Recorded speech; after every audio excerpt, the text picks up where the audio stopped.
Eh. Alright.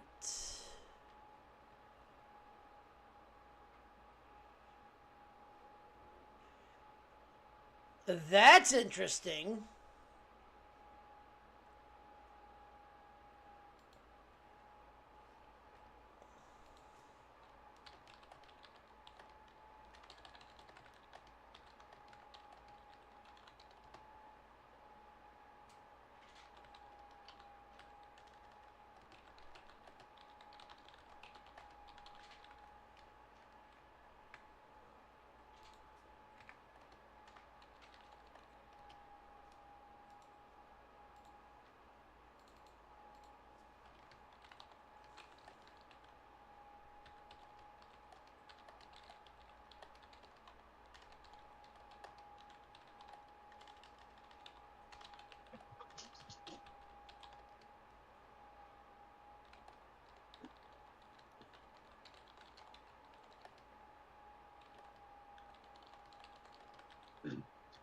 So, what's going on?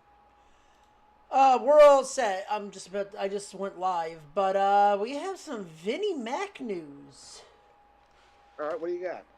Well, let's go live first, and then You said we went live. no, we went live. I gotta let everything.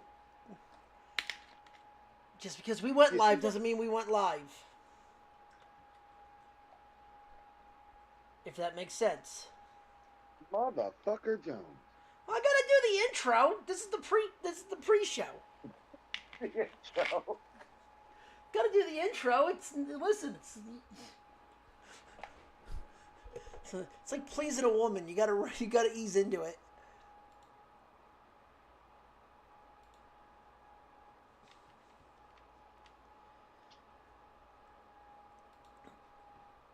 Okay.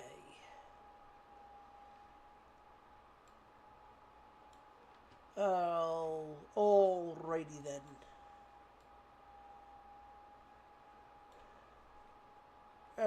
Okay. All right. You ready? Sure. In three, two, one. Oh, ladies and gentlemen, welcome to another episode of the Betting Window on the Nerd Report Network. I am your host, Stephen Ronnie, and with me, as always. Captain Stuntcock. Oh, all right. What's up, buddy? Oh, same shit, different smell. Just killing more bugs? I did kill some more bugs. I did kill. I'm gonna lie, not gonna lie. I was in a 3-man squad. I did. I had the least amount of kills, but coming in third place behind Casper Van Dien himself is not a bad thing. Nope. You still won bronze. There was one fucking dude on here that had like 360 confirmed kills that one. I only had 121. And General Rico had 247. Okay. Look, not gonna lie. I know a lot of people aren't gonna know who it is. I know a lot of people aren't gonna care. But like It's real people to that me, are damn it. the people that are like big sci-fi nerds, like playing a game based off your favorite series with the star of the franchise is pretty fucking cool. Also, let's face it, if you don't know what the whole. I mean, shit. The movie became a fucking meme recently. I mean, yeah, the movie's starting to get cult status because of whoever made the fucking I'm doing my part. I'm doing my part. I didn't do fucking shit.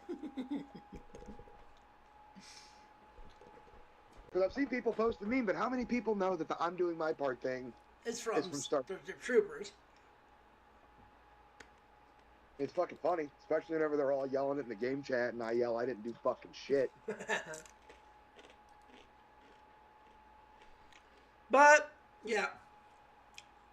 I just want you to know, I'm also gonna throw this out there because I entered a giveaway on the stream before I left to join the podcast. Mm-hmm. If my name ends up on Washout Lane, you owe me a Casper Van Dien autograph. I'm talking to all of our fans that are listening. Sure. What is it? $5,000? Motherfucker, you almost made me laugh. If you are a true fan of this show, you get that joke.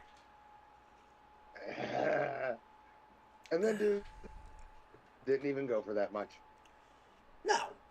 Do you really think it would have? Well, no, because I literally bought an identical one for $8 on eBay, and I still feel like I overpaid. Good old Ryback. I still feel like I overpaid. Nothing against Ryback. Like I'm a fan. He's blocked you twice. I wasn't. Yeah, he blocked me twice. But, you know, I was being a real cocksucker for no reason. Like, I get it. Yeah. But yes, if you are new to the show, which we have posted into other places, so hopefully we get some new people coming in today. This is a betting podcast / sports podcast where we dive into the good, the bad, and the what the fuck was that, and the wide world of sports, as well as sports betting with an Atlantic City lean. Because God forbid everywhere else doesn't, I can't really say Vegas, I'm on the East Coast. True that, yo. But yes, on today's show, we will dive into some quick topics. We will do some real or bullshit. Go back into that, and we will go back into our college win totals as we dive into the Mountain West, which means one thing, Ryan. Yes? We're going back to the island.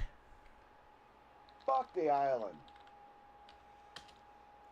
No, I mean, the last time someone said fuck the island, it was a pig fucker. You're a pig fucker. You're a towel! I'm sorry, I couldn't say that. I couldn't say that with a straight face. You're a towel! You're a towel. Don't forget to bring a towel!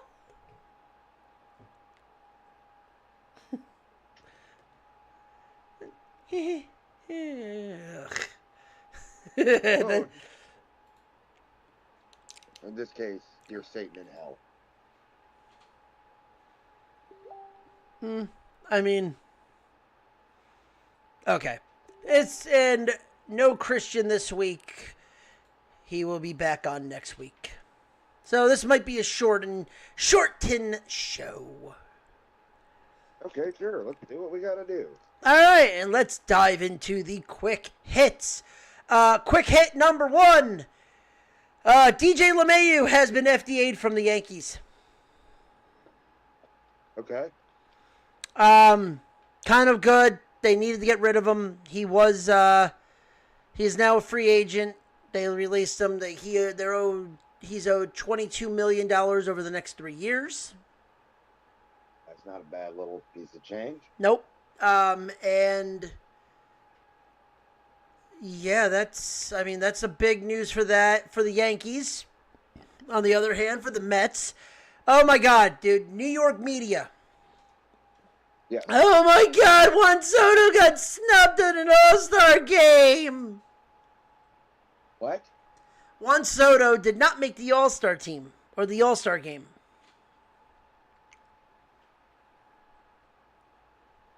He was snubbed.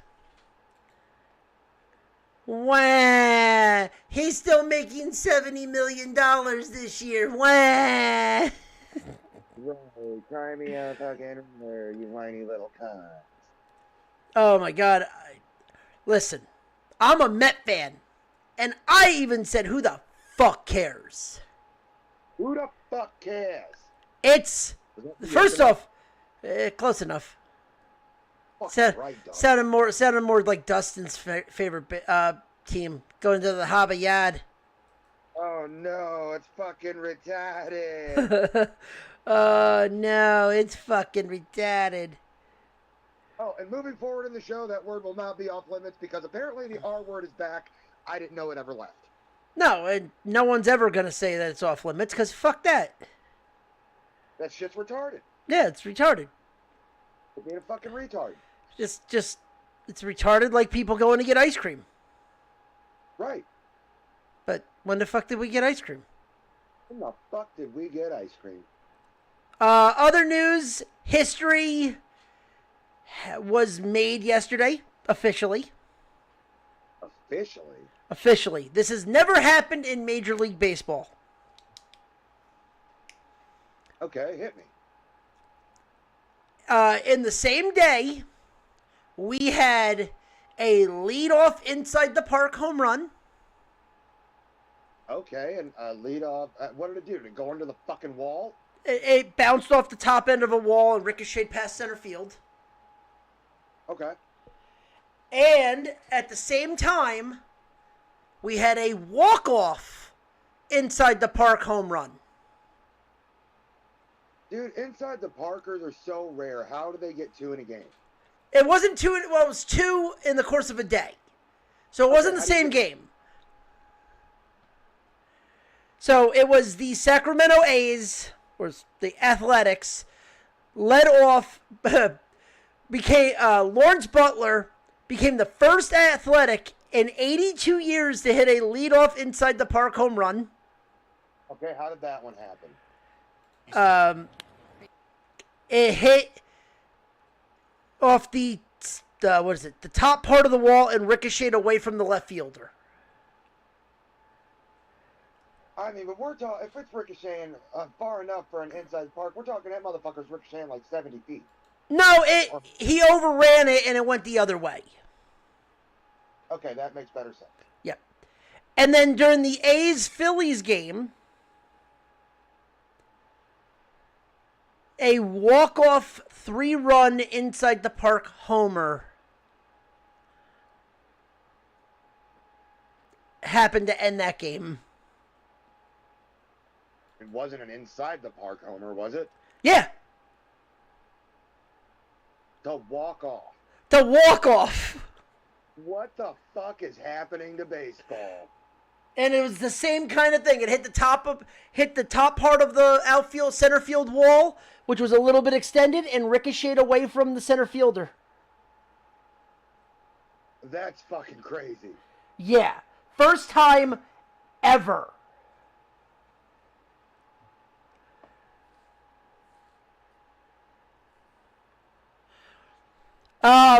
We have another member joining the Home Run Derby. And I am telling you right now, I am instantly putting money on this guy to win the Home Run Derby. Or at least to hit the furthest home run in the Derby. And that would be O'Neal Cruz out of Pittsburgh.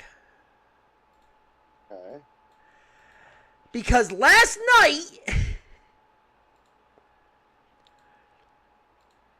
he hit, let me get the actual credit right, a 458-footer. Now, I want you to guess, how fast was the exit velo off his bat for this home run? How far to go? 458 feet.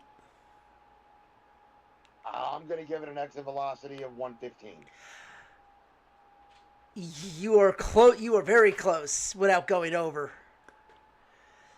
You were right on the 115. 115.6 miles an hour. Velocities are fun. 115.6, 458, and this motherfucker is going to be in the Home Run Derby.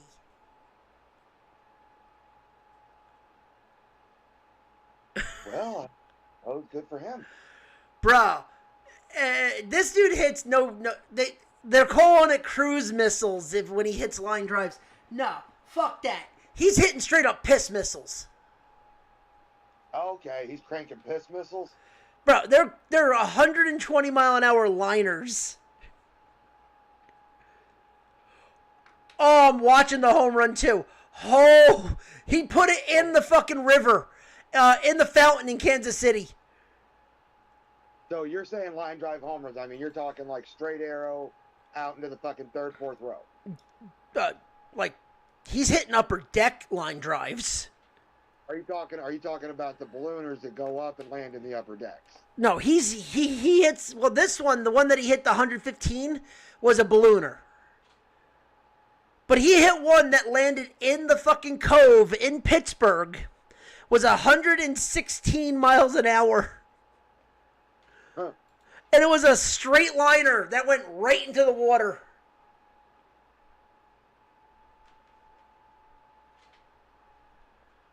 Like, I've never seen a dude, anybody, any player hit a ball with that much exit velo. I mean, he holds the record he holds 4 of the 5 fastest exit velos in a baseball game. That's gnarly. And I think the other one's like Giancarlo Stanton.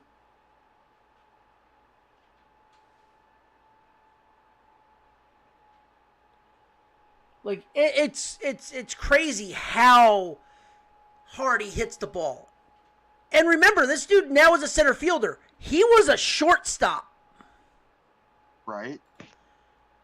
The dude's 6'8".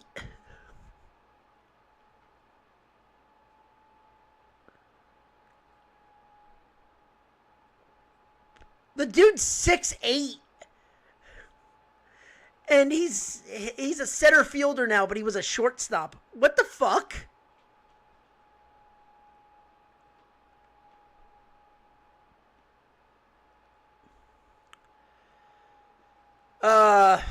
Last quick hit, Manny Machado has hit his 2000th career hit.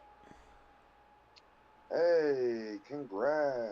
He has joined the list of 1, 2, 3, 4, 5, 6, 7, 8, 9, 10, 11. He is the 12th player to hit 350 home runs and 2,000 hits.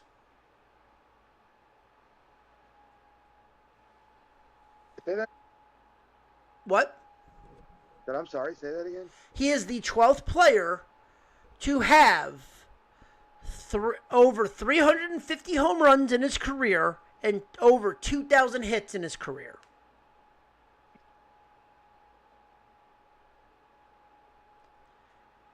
Would you like to guess the company that he joins?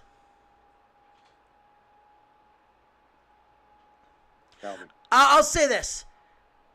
5 of them we've watched play. The other 5 we have not. Okay. Or sorry, the other 6 we have not. The first 5 we have. So right, but still, like, we're talking like he's in a rarefied company, right? Yeah, so players that have this include Mel Ott, Jimmy Fox, Lou Gehrig, Hank Aaron, Willie Mays, Okay. Mickey Mantle. Oh shit. Those are the ones that we've never seen play, clearly. Now, to the guys that we have seen played, the Big Hurt, Frank Thomas, or sorry, not Frank Thomas, sorry, no, Frank Robinson, Melky Cabrera, Okay. Albert Pujols, Albert. Ken. Oh, we're talking overs. What? Well, you said Reggie and Albert. Those two are rarefied company, and then in their own fucking right is Mr. October. Yep. The Kid, Ken Griffey Jr. Yo, speaking of the Kid, did you see that he posted a picture of him retaking his rookie card, and he looks damn near identical? Yeah. And then the final one is A-Rod. Okay, Rod. Listen, he is in the same boat to me as... See, you know what? There's one guy not on this list that I am really surprised is not on this list. And that is? You're telling me Barry Bonds didn't get 2,000 career hits?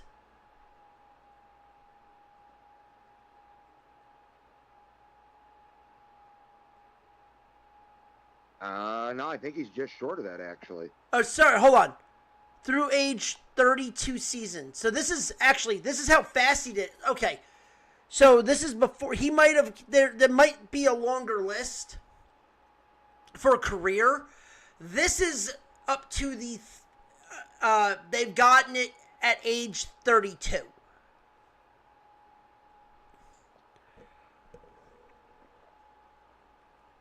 Yeah, through age 32 season. Okay. So, I mean, that's pretty fucking quick, too. I mean, does that get him a...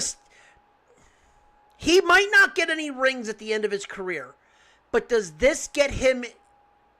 But again, though, man, you don't have to have rings. Well, no, hold on. But I'm saying is not... Because I'm not going to say he's the greatest player, because he's not. That's not the argument. Does this get him into the Hall? I mean, it might. That was the question. It's not like, oh, he's going to be with San Diego. His career is going to be ending in San Diego unless he gets traded. Yeah. Does this put him... Does this give him a very solid argument to put him in the Hall? Yes. In my opinion, yes. Oh, this is interesting, too. He is the 5th active member to join the 2,000 Hit Club. The other members, Freddie Freeman, Jose Altuve, Andrew McCutchen, and Paul Goldschmidt. Ooh, Goldie. I mean, you know what I keep hearing? What? Cardinals. Listen, that is, I mean, Cardinals played it right, but like... We haven't played it right since 2011. But also, too, like, that was the other thing, too. That's why I didn't notice this. That's why it's so short. You know, I know you don't like the guy, but another Cardinal. You know McGuire was close on this list, too. I know he was, dude, but McGuire deserves an asterisk by his name. No, I'm not saying that he doesn't. I'm saying, though, is he easily had 2,000 hits. Doesn't mean that it's okay now. I look at it this way. I have always looked at it this way. Yes, if they got caught taking steroids, to me, it does not matter because no matter what, the game is always going to be fundamental. You have to find ball, you have to see ball, and you have to hit ball. Yeah. And... But he's still fucking cheated. But here's the thing. When you started seeing people use it, it was never them to use it. Bonds was a different issue. Bonds used it because that motherfucker got stronger like an ox. McGuire was always big. McGuire was always big, but McGuire didn't have the long ball power that he had. Not to the extent when he got to St. Louis. When he was in Oakland, though, I mean, there was a whole thing between him with the fucking Bash Brothers. Look, I remember, but like... See, that's weird, though, because that's the thing. Bonds and McGuire both were in the same situations where they were on a team that it really didn't feel like they were power guys, but they had power. Right. Then they go, when Bonds was in Pittsburgh, I mean the Killer Bees. Bonds and Bonilla. And then McGuire and Canseco in Oakland. In Oakland at the time. Like, you think about it, now you flip it. Bonds goes to San Francisco, gets fucking yoked. Legally or not, he got fucking yoked. His head turns into the size of a fucking Mardi Gras blimp. Right, he's got a Mardi Gras head and raisinets. Yep. For what that could be. Yeah. But to that extent, though, we got to say this one thing, and no matter how many people want to argue with it, Bonds never pissed hot. That's true. Bonds was on lists. We all speculated, but he never got caught with any HGH, any steroids, or anything in his system. Was he taking it? Yeah, but how do we know that he was taking it during... How do we know that he was never taking it during the season? Probably wasn't. He was probably taking it during the offseason, so it was out of his system by the time the season started to recover.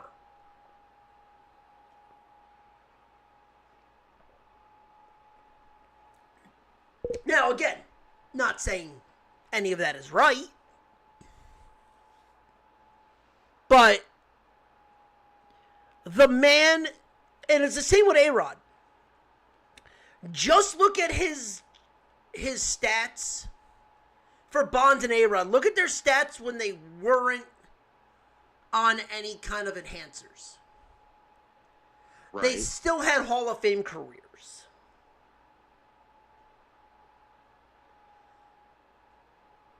A-Rod when he was with New York and Seattle had 3 Hall of Fame careers.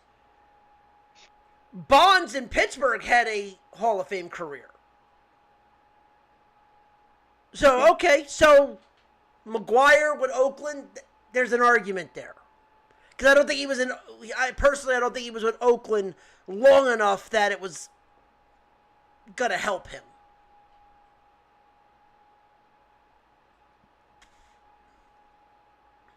Also, being around Canseco at that time probably wasn't the best thing either.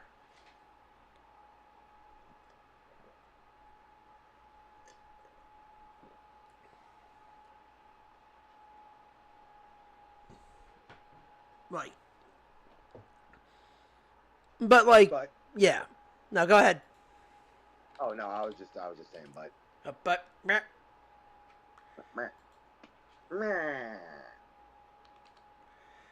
But let me ask you this person. I'll give you a pitcher that got caught on HGH. And he never used it during the season. He got caught with it coming back from Tommy John surgery. Okay, so it's probably part of his rehab. It was part of his rehab. He was using it to heal. What are your thoughts on Andy Pettitte?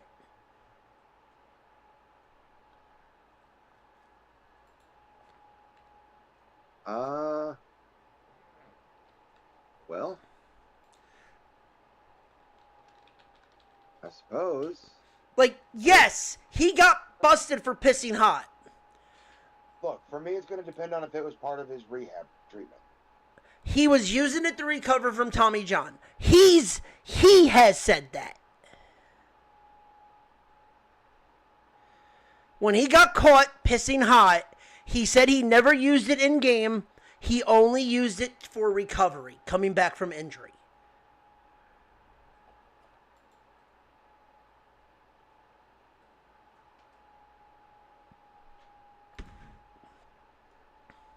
See, and that's the thing. There is the hard part. And that's kind of where you got to look at it and be like, well, what is it then? Because Andy deserves to be in the Hall. And let's face it, Bonds and all them will get in the Hall when it's not the writers. When it's the council doing it. Probably. All those guys will get in when it's that.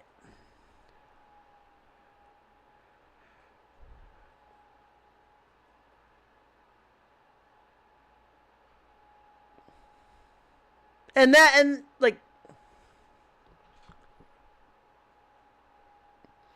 the fact that we're going into this year and we're only getting 3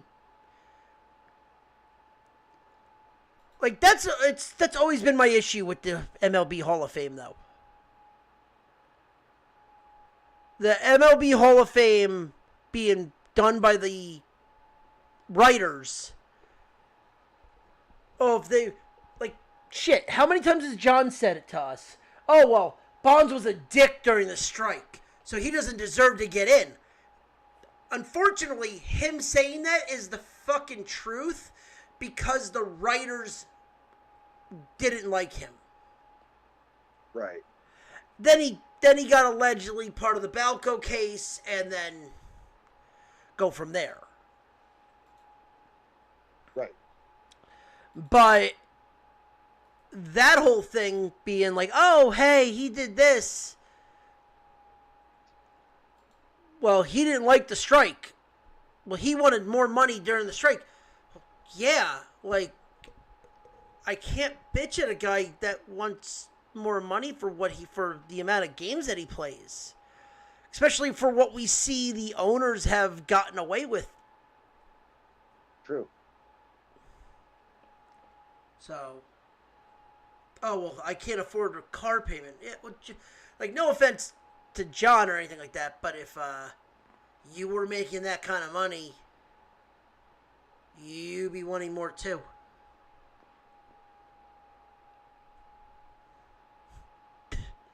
Right or wrong. You're right.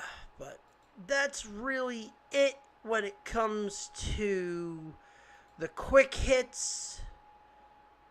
So let's dive into real or bullshit. And we're going to stick to baseball for right now. Okay. I'm for it. And Clayton Kershaw has hit number 3, his, 3,000 strikeout. 3K, congratulations. It's a big ass number. It's a big ass number. He's a Hall of Famer, has the chips. As many people will say, oh, well, he showed up small in bigger times, yada, yada, yada. He's got the numbers to be a Hall of Famer. He's probably going to go in. But with that being said, the question is he the best Dodger ever? Is that real shit or bullshit?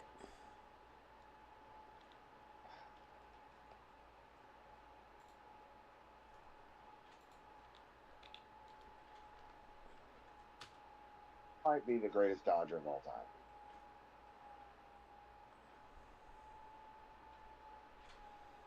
I mean, and that's the thing. He stayed with the Dodgers. That's the big thing right there. He stayed. He's been a Dodger lifer.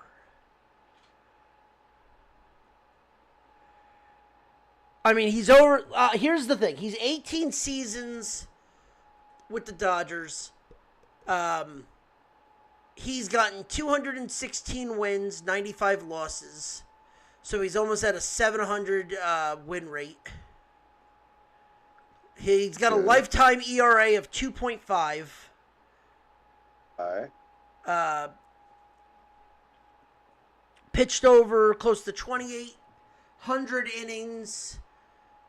3,003 strikeouts. He's only walked 693 batters. Yeah, I mean, the fact that he's got a 2.5 ERA over 18 years.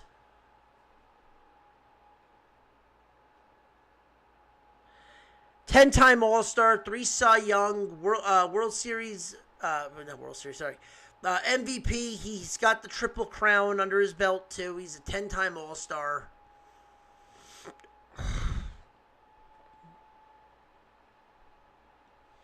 Yeah, I mean, there's nothing I can say. There's no other players that have been a lifer that I can think of that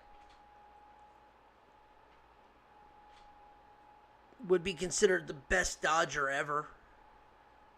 Right. I don't know. Is there anyone else you could think of? There's not. Yeah, it's freaking. It is. It's kind of crazy.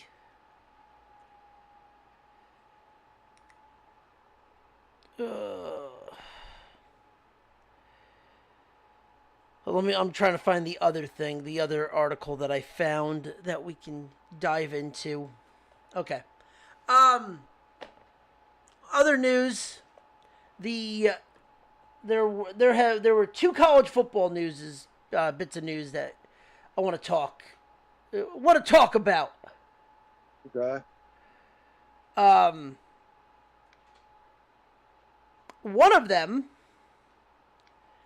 is a ranking that came out from the Athletic of the greatest college football rivalries.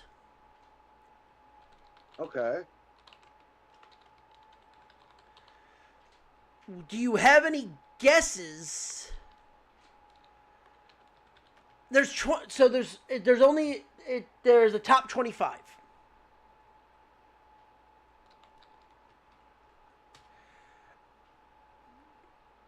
Do you have, in your opinion, any guesses of what the top one might be? No. Okay, so I will start. I actually do not agree with this list.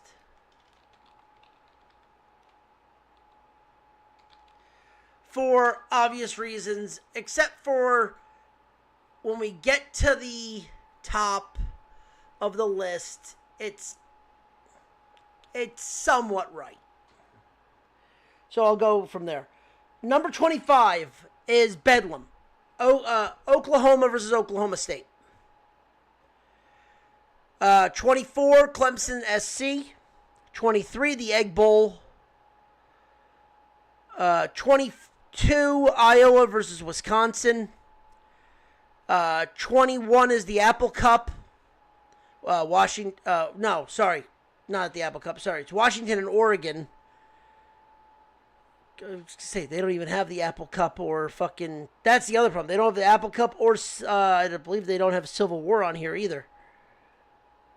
The Game, Harvard versus Yale.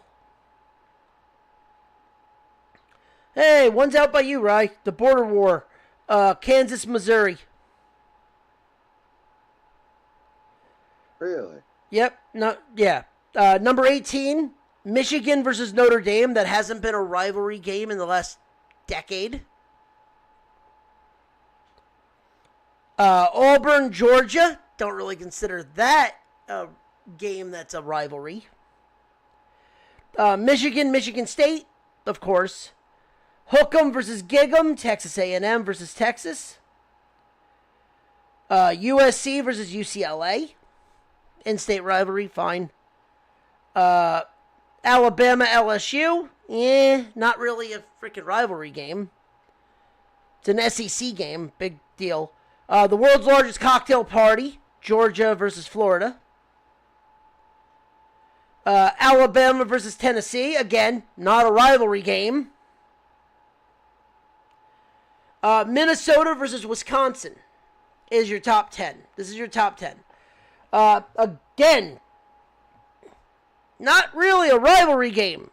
Hasn't been for the last 25 years. Number 9. Florida versus Florida State. Yeah, that's a rivalry game. Number 8. Ohio State, Penn State. Yes, a rivalry game, but at the same time, not really.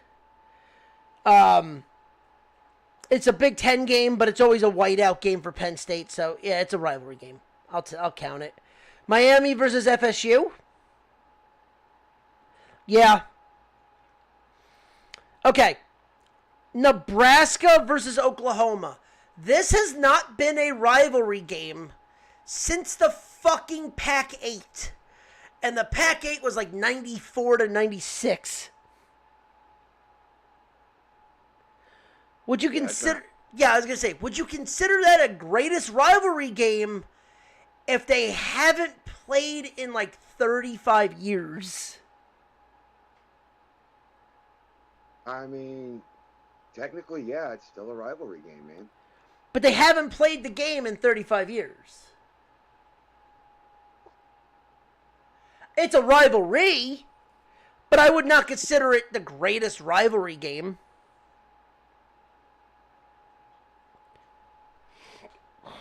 I mean, they're calling it greatest rivalry game. There's got to be a reason, my guy. Yeah, for what it was back in the day with the Boz and people like that. Like, number 5. Okay, now here's where I can agree with some of this. Number 5, Battle of the Gem Shillelagh, USC versus Notre Dame. Yes, I agree with that. Yeah, that is a rivalry. The battle for the Commander-in-Chief trophy, Army versus Navy. The Red River rivalry, Oklahoma versus Texas. The Iron Bowl, Auburn, Alabama. And the number 1 top-rated college football rivalry is just known as the game, Michigan, Ohio State. That's because everything Michigan is old school. Yeah, like that I have no issue with being the number 1. There are a lot of things missing on this, though. Where's the Holy War? BYU versus Utah. Where's good old-fashioned hate? Georgia Tech. Where's Farmageddon? K-State versus Iowa State. Where's the Cyhawk? Iowa State. Right. Bedlam, I already said. Civil War or the Apple Cup.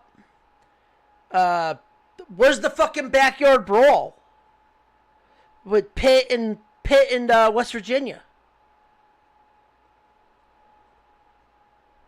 Yeah. Like, yeah, clean old-fashioned hate, Georgia Tech. I hate the fact that they have to call it the Red River Shootout. No, it's the Red River Rivalry. Or Red River. It just fucking is Red River. 100 Miles of Hate, Middle Tennessee and Western Kentucky. Like, if they have a specific name for it, like, there's a reason why, or if there's a battle for a trophy. Like the Battle of the Victory Bell for Cincinnati and, like, Miami of Ohio. There's reasons for some of these. The battle for the Fremont Cannon, UNLV, Nebraska, not Nebraska, UNLV versus Nevada. Yeah.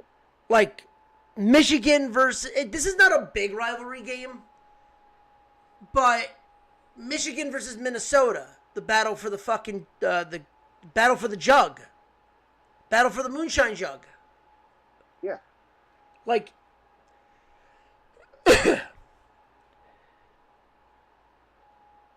is Michigan,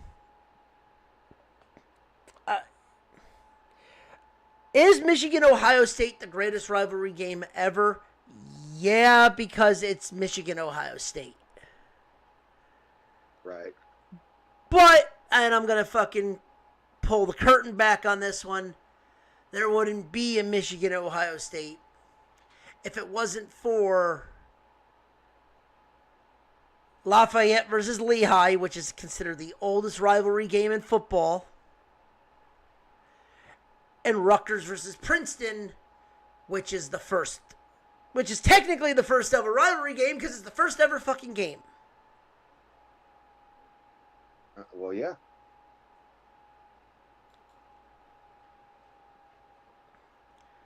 So, you got to give credit where credit's due. A lot of people don't give the Scarlet Knights any credit because, go figure, Rutgers is not a football school. No, but we wouldn't have football if it wasn't for them. That's true. Which kind of makes the Rutgers isn't a football school argument kind of irrelevant. So that was the thing. So 2 years ago, I'm watching Rutgers versus Nebraska. I'm at the game. We had some drunk idiots in front of us. And they're bragging, going, oh, we're the best fucking school, this, and this. And I look at them, I go, you like your college? You like your football team? Yeah. Well, sit down, because you're welcome. Oh, don't be that guy. Oh, I was that guy. He goes, you're welcome. I go, do you see the sign right on the bricks? If it wasn't for Rutgers, you wouldn't have your football team. He was a drunken asshole, so I was trying to put him in his place. He shut up real quick. You could give to somebody, oh, you need to thank us for your football team. No, they need to thank their school getting sanctioned for getting a team. They need to thank Rutgers for organizing a sport over 100 years ago, and nobody has anything to fucking do with it. 160 years ago.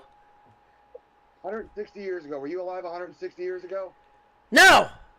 But if you know history, then I'm just saying as though is. I also wanted to put a fucking drunk asshole in his place that bought tickets from somebody that I knew because they thought that's when. By the way, we're still trying to figure out how he brought alcohol into a. And sorry, let me rephrase that. He didn't buy beer. He wasn't drunk off of beer. He was drunk off of liquor. That's the other reason we were a little bit tweaked at it. It's like, motherfucker, get the fuck out of here, you fat Nebraskan.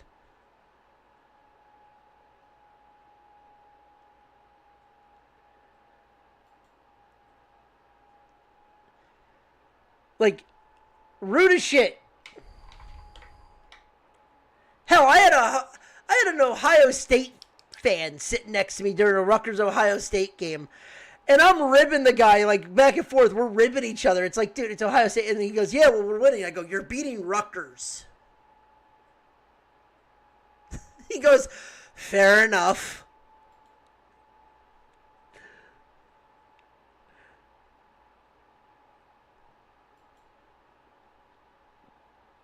But it is what it is.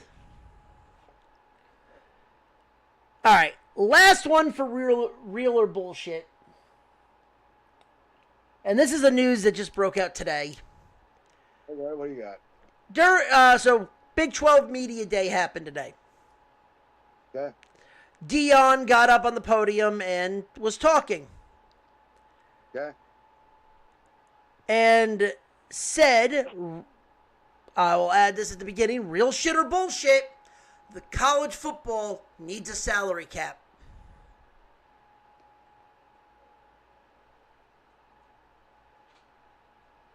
Okay, explain. Well, so with the NIL, they are not monetizing how much you can spend. There are teams out there that are spending close to upwards of $35 to $40 million for their team.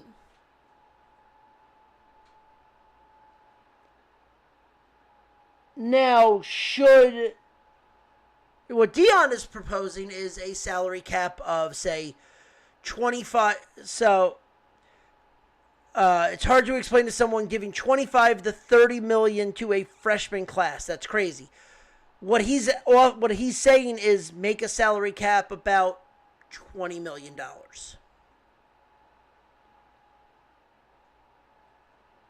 Like, you can spend all the money, put it in the scholarships, or whatever you want to do. It's a $20 million hard cap for an NIL deal.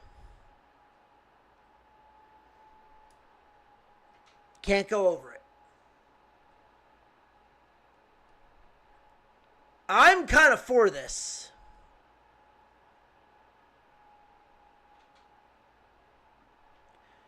Because I've said it before. What college football is doing right now it is not NIL.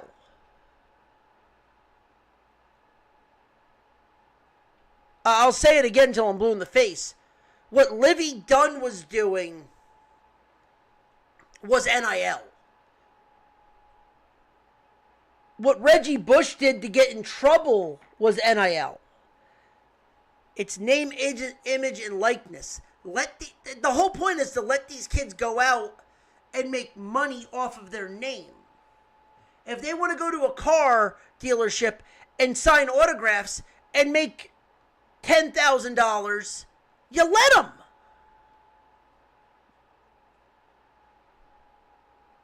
If the school wants to give each player $10,000 for every sport they play, for every time they play a sport or play on the field,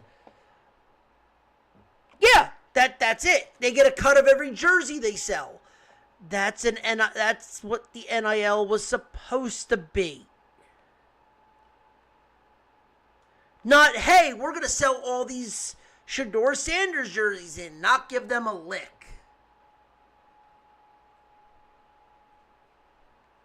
Yeah. Why do you think back in the day it was, we can't put their names on the jersey or we have to pay them? Where it was just a Rutgers, or it was a Alabama jersey with the number on the back and no name. Because if they did, they have to pay.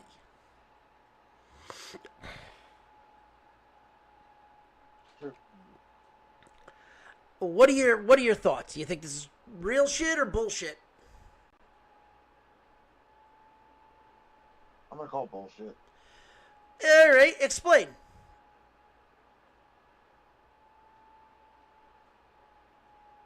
What? Explain. Yeah, explain. Yeah, explain your stance. Why do you think it's bullshit? Because, in my opinion, the NCAA, the National Collegiate Athletic Association, whatever. Yeah. They owe these players a whole lot for making millions of dollars off players in the past and not giving these guys a goddamn dime. You remember as well as I do, before the rebirth of NCAA video games, they were stealing names and likenesses of players, putting them in video games, and these guys couldn't even afford the game they were in. Right. I will say that Johnny Manziel was a problem. I don't mind them giving these players money. I am perfectly okay with these kids getting paid. I think the problem is when you're dropping $25 to $30 million a year on one class to come in, you're not. College sports now is the minor leagues at that point. Now, granted, was this kind of shit going on under the table? Probably. But not to this extent where kids are making $5 million a fucking season.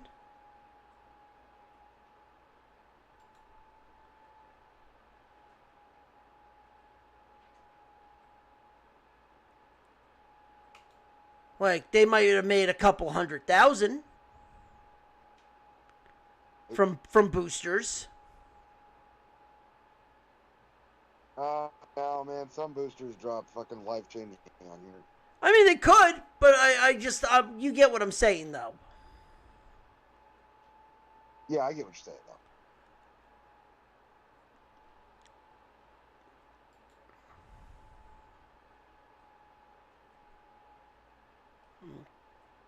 I get what you said. Yeah, I think, yeah. I mean, we're going to see it. It's good. I hope we get a hard cap to where we can maybe limit how much they can give these kids. Or, you know what? Listen, you don't need to if you don't want to, you don't have to go to college to play football.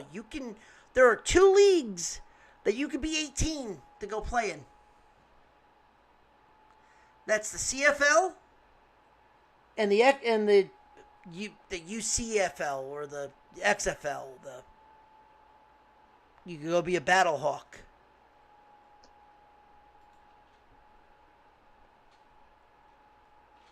You just have to play for 2 years there before you can go into the NFL draft.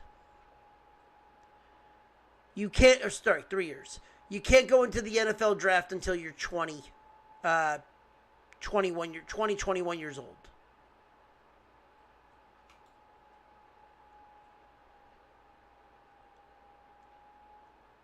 So, I mean, now more kids are going to college ball because they know they can make money in college ball.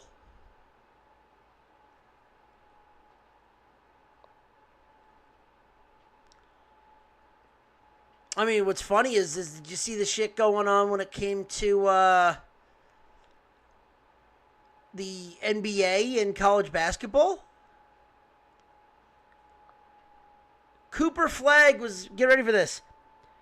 The rookie salary cap this year the rookie salary, I think Cooper Flag is making close to like $2.8 million a season for his rookie contract in his first year. In college, he was making $5 million. He was making more money in college than he was in the NBA. Like Shaq? Yeah, exactly like Shaq. Come on, everyone knows that. Okay, what's a Nubian? Fuck off. But we'll see what happens. But all right.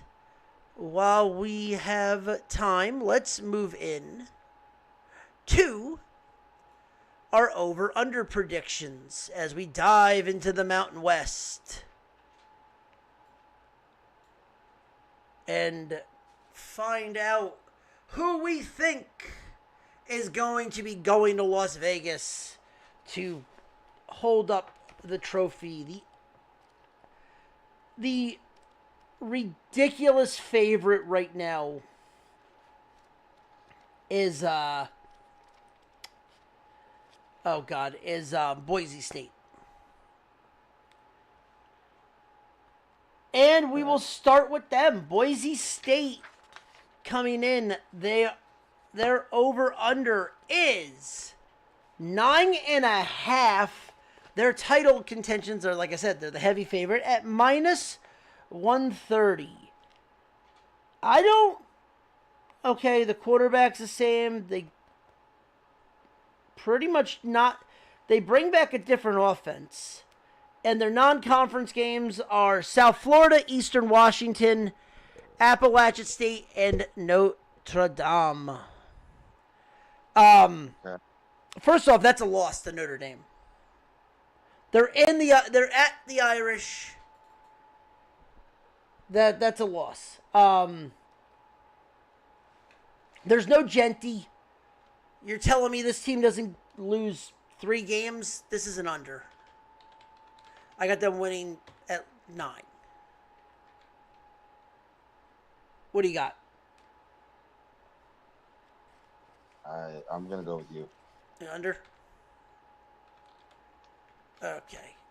All right. Now let's go to the Falcons of Air Force. Air Force is over-under is 6.5, and they are 22-1 to win the conference. Their non-conference games are Bucknell, at Utah State, at Navy, and home against Army. Shocker. It's the Commander-in-Chief Cup. 6.5. I got them going under, but going bowling, they win 6 games.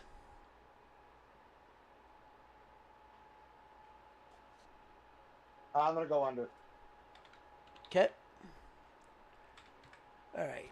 Next on the list is the Colorado State Rams. The Rambly of Colorado State. 6.5 is their over-under, and they are 12-1 to win the conference. That ain't happening. I'll just say that right now. Their non-conference games are at Washington, Northern Colorado, UTSA, and Wazoo. They don't get Colorado this year? Interesting. That's probably a bad thing for them. They bring back almost nobody. I have them going under in a hard under. I have them winning like 4 games. Yeah, under. All right, next is the Fresno State Bulldogs. Fresno State is a 6.5 point. 6.5 is their over under, and they are 9-1 to win it all. They open up the season with a game in Kansas against Georgia Southern, at Oregon State, and home against Southern. This team, Fresno State, knocks on the door a lot. I think they break through and win 7 games. Give me the over in 7. Yeah, I'll take the over. Okay, next on the list. You know what? Switch that. Give me the under. I don't think they're gonna get. I think they're gonna get right at 7. I think they're gonna push. All right. Well, they're under. It's 6.5, so they would. Yeah, no, they're not gonna get. They're not gonna get 7. They're no. Sorry. So you have them. Okay. All right, Rye. You know what time it is. Let's go. Off to the island. Fuck the island. The Hawaii Rainbow Warriors, who was rumored to bring back the rainbow uniforms this year. And I kind of hope they do. And I kind of hope they do. Their non-conference games are home against Stanford at week 0, at Arizona, home against Sam Houston, and home against Portland State. Their over-under is 5.5. They're 22-1 to win the whole thing. That's not happening. No, it's not. But Hawaii. You know what else is gonna happen? My shit will turn purple and taste like rainbow sherbet. Psst. All right, shenanigans. I'm gonna pistol whip the next guy that says shenanigans. Hey, Farva! It's that place you like that has all the shit on it. Shenanigans? Shenanigans? Oh! Hey, does this look like spit to you? Ah, fuck it.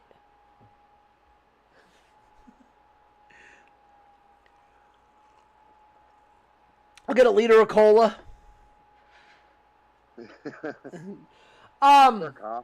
Yeah, it's for a cop. What does that mean? You're gonna spit in it? Hold the spit for the cop? Don't spit in that cop's food. Does this look like spit to you? Yeah. Ah, fuck it. Their over-under is 5.5. Meaning they win 6 games, they go over, and they go bowling. Guess what? The island, they probably will get the Bahama Bowl. Give me the over and give me 6. Yeah, I'll take the over with them. No matter what, Hawaii has no defense. So you always bet the over in the total. Mm-hmm. Going for a trip on my favorite rocket ship. Oh, Nevada, the Wolfpack. Their over-under is a lot to a little. 3.5. And their way, and for them to win the whole thing would be 125-1. The under. You're not even here? All right. Because I might be right there with you. Their non-conference games. Their over-under's 3.5. Give me the fucking under. Get ready for this. They have at Penn State. By the way, the odds for that has already come out. They are a 45.5 point underdog. Are they going to get taken to the locker room? They might. Sacramento State, who's one of the best FCS teams, so they might lose to a D1AA school. Middle Tennessee and at Western Kentucky. They might go 0-4 before they get to their conference games, and their conference games might not be good. Under, and they will win a game. Okay. They might beat New Mexico. Who's next? New Mexico. Their over-under is also 3.5. And their title contention is 125-1. Jesus Christ. They're non-conference games. Get ready for this one. At Michigan. Home against Idaho State. At UCLA, and again home against New Mexico State. That's one win. I'll give them one win, and that's against New Mexico. All right, fair. They're still going under, but they're not going to be worse than Nevada. Give me 2 wins.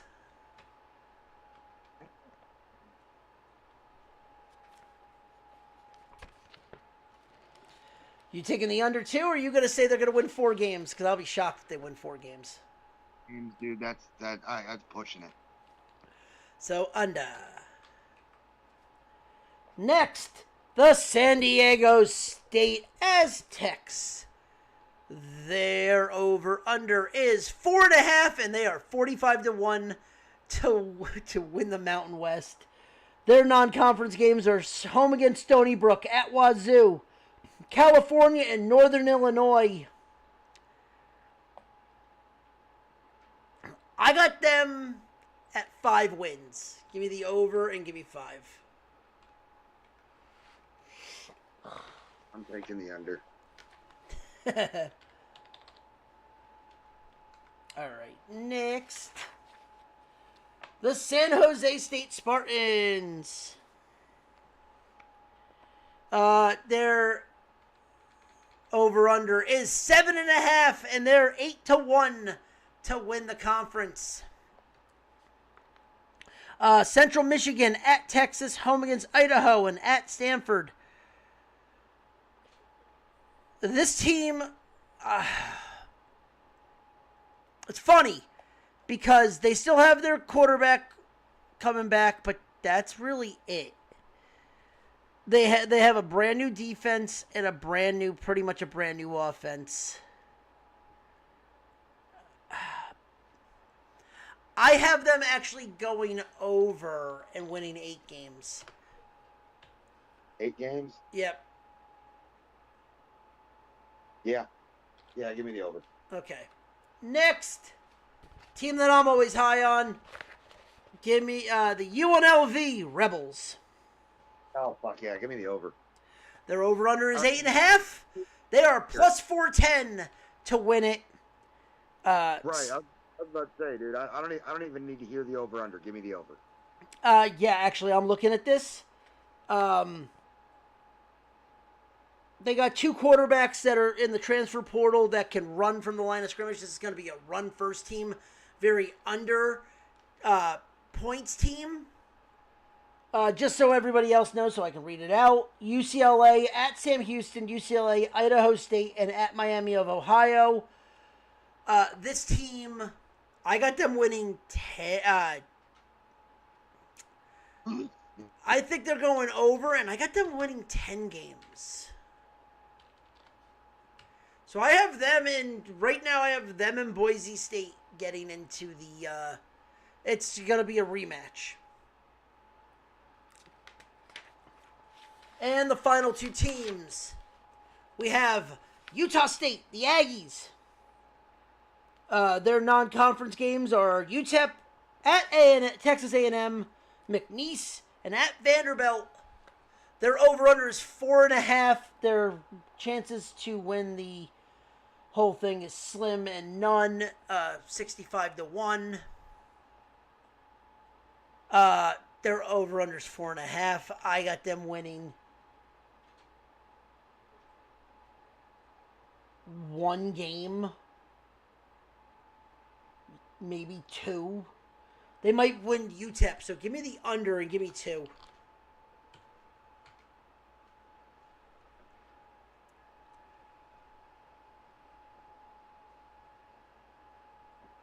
What are you taking, Rye, for Utah State? I'm to Christian. Don't nobody care. Nobody. You got them winning 1 game. I got them winning 2 games. Oh, I'm sorry. You've got them winning 2 games. Don't nobody care. Their opener and against New Mexico. That's it. Oh, maybe 3. They might beat McNeese. They should beat McNeese. Other than that, it's a murder's fucking row. It's still going under. And what's your reaction going to be if they just get fucking murdered? By who? McNeese? Yeah. My first reaction is gonna be fuck. I should have put money on it. Okay, look. A gentleman's wager. All right, what do you got? If they trounce them, you got to admit on air you don't know shit. Okay, hold on. You know what? Let's make this we'll do the gentleman's agreement next week. These lines won't come out until like the week before week 1, so we still have like 2 months before we even get lines for this game. It won't come out until Friday before the game. I'm going to make the line for this game because I know how to make a line for it. And we'll go off of that. I think it's going to be something ridiculous, too. Because, I mean, McNeese, I don't know how good their team is. But let me see something. Mountain West, where's the... What are we talking about? We're talking about the Aggies. They're 10. They're close to an 11 point... minus 11. Closest to the middle of the pack. Okay. Which... Then you got to factor in whatever McNeese is. And it's going to be something. I got to find what McNeese might be. But I bet you're going to see a spread of 28 4 touchdowns favored to Utah State.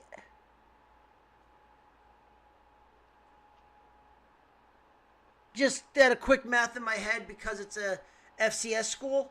Probably going to see close. If I'll say this. You know I'm from Missouri. I don't math in my head well. I would say you're looking at between Utah State being a 17-point favorite to a 28-point favorite. Okay. Within that range. So, I mean, I'll do the math. I'll figure it out. I should be able to figure it out if I can find whatever the ranking for the FCS is.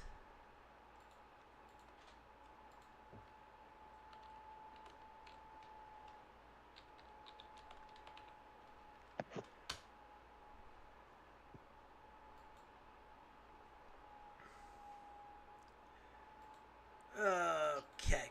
All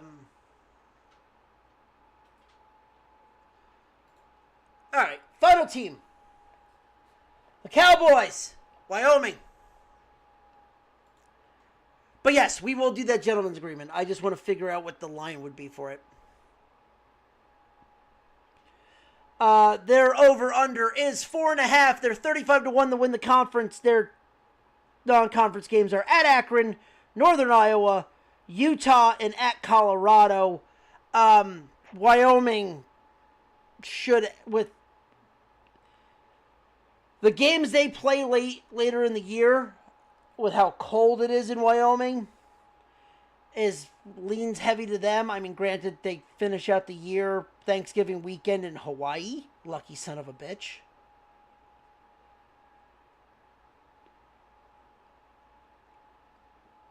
But their home games, they got Nevada at home, so that's a win. I got them winning 6 games. I got them actually going bowling.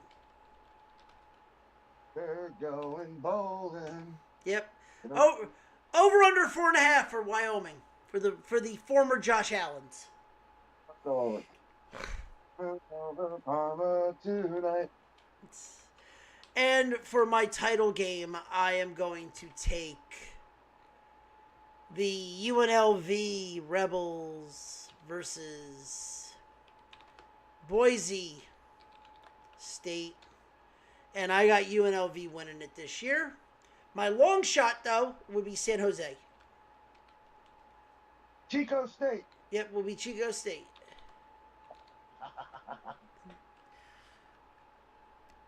All right, that is the Mountain West. And when we come back next week, we will finish the group of 5 school. Technically, it would be the group of 4.5 because this team is technically not a Power 5, but it is technically a group of or Power 4, but technically it's a group of 5. It's kind of like what the Big East used to be back in the day. It is the American Conference. And then the next week, and then the week after that, in 2 weeks, we dive into the group of 4 with the ACC. Yep, all that. And a bag of chips. Mm-hmm. But with that being said, final thoughts, Ryan?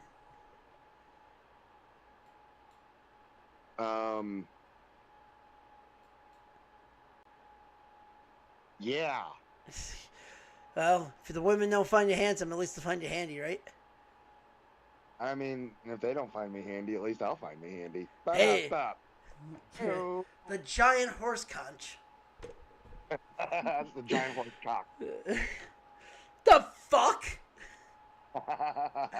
Oh, if you like what you heard, ladies and gentlemen, please follow us on all social media networks under the Nerdport Network. Follow us individually on Twitter at @FNRonnie. At StudcockSTL. Oh, and join us back here next week as we dive deeper into the good, the bad, and the what the flying fuck was that in the world of sports and sports betting. Pay attention to the network throughout the entire week. Hopefully, we'll be seeing some more live streams from us. Yes, I will be doing more live streams for sure. And hopefully so will I. I mean, right now until this weather breaks, I am fucking been exhausted. And you know what? I'm just going to go ahead and throw this out there because it's going to happen here at some point. If you're a sci-fi fan, like this giant fucking dork right here, and you see the Nerdport live streaming Starship Troopers, join the stream because I've been getting lucky enough to play the game with Mr. Casper Van Dien, a.k.a. Johnny Rico himself. A lot of fun. So tune in, try to that.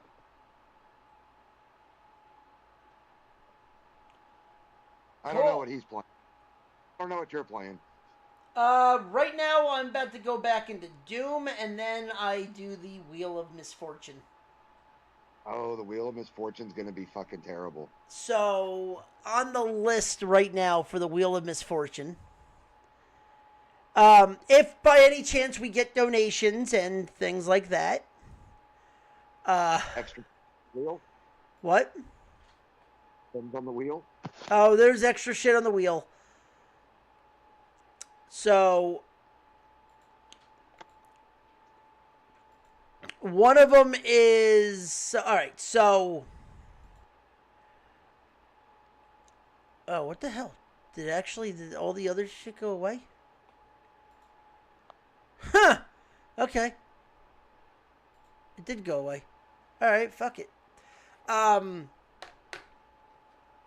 Def Jam Icon is a surprise game, or it gets put on the list. Lion King gets put on the list.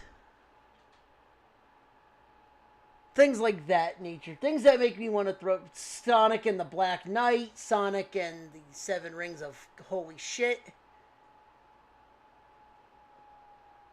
But on here right now is Call of Duty Modern Warfare Remake, the revised version of Tomb Raider, Dark Side 2, Ori and the Blind Forest, Call of Duty World War II, Call of Duty Cold War, Lego Star Wars, and Black.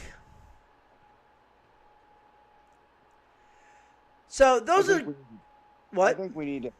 That's not really a wheel of torture, though. No, but no. But once donations come in, then the wheel of then games get taken out and the torture games get put in. Yeah, so people need to do that because the only thing that's on there right now is the Lion King, and I really want to fuck with him. I don't know, dude. Have you ever played Def Jam Icon? It's the game that literally killed the franchise. Because I'm thinking like I might have to play the new RoboCop game because it is just terrible. I mean, I also have in my view right now Paperboy 64. No. This is going in the wheel of torture because I'm telling you, dude. Even in this game, RoboCop's run is a slow walk. Oh no, I know. I'm just saying. RoboCop 64. Play Duke Nukem Forever. That is on the list. Oh, it's such a bad game. I know. I paid $60 for it. So did I, man, because I was expecting something as good as 0 Hour. Yeah. So that's on the list. Yeah. I have notorious bad, either hard games or bad games. Mega Man Zero is on the list.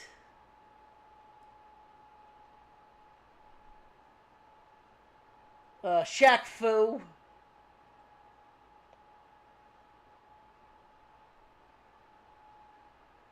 Yeah, so promote, help us out. We start hitting certain goals. I start filming more content. We start having some fun. For sure. And we get to watch, we get to do some stupid shit. Like watch me get chopped in the fucking back by a guy who has skillets for hands.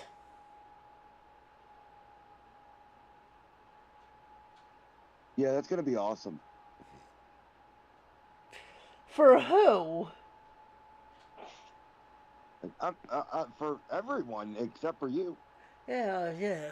Oh, remember, I'm going to enjoy myself. No, everyone else is, not you.